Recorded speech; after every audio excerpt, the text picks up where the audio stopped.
उस प्रॉब्लम की अंडरस्टैंडिंग लेते हैं। इफ ए क्रॉस बी, एक पेयर दिया हुआ ए क्रॉस बी का और पूछा गया आपको ए और बी का इंडिविजुअल एलिमेंट बताइए। कैसे करेंगे इसको समझते हैं प्रॉब्लम को, मतलब रिवर्स वे में आप यहां पे पूछा, आपको एलिमेंट दिए हुए ए क्रॉस बी के और आपको इंडिविजुअल सेट पूछे हैं ए और बी में क्या क्या होगा।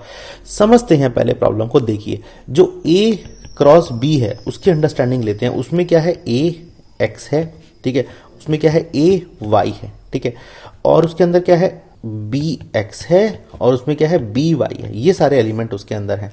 सबसे पहले कॉन्सेप्ट मैं समझाता हूं आपको। ये देखिए ए क्रॉस बी में जो सबसे पहला है वो क्या है, ए है, ठीक है। तो यहां पर भी ये जो मैपिंग हमने बनाई है इसकी, इसमें सबसे पहला जो ये वाला एलिमेंट होगा ना, ये ए के ही एलिमेंट होंगे, ठीक है। एक बात हो गई।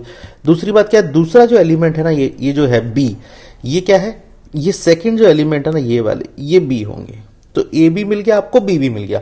तो इसका मतलब क्या है, ये एलिमेंट देखिए कौन कौन से हैं, जो फर्स्ट वाले जो ए है ना उसमें आते हैं, वो है ए बी बी। इसका मतलब ए के अंदर कितने एलिमेंट है, दो बारी तो रिपीट हो रहा है ए, और बी भी दो बार रिपीट हो रहा है। तो इस तरह ए और बी लिख देंगे। उसके बाद चलते हैं बी में। बी में क्या है, दो एलिमेंट है एक्स वाई।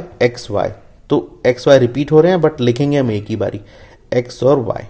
सो ये दोनों जो एलिमेंट हैं ए और बी में इस तरह से डिजाइन हो जाएंगे, ए और बी के ये एलिमेंट हो जाएंगे, और यही इसका एक तरीके से बोल दीजिए आंसर हो जाता है, ठीक है ना।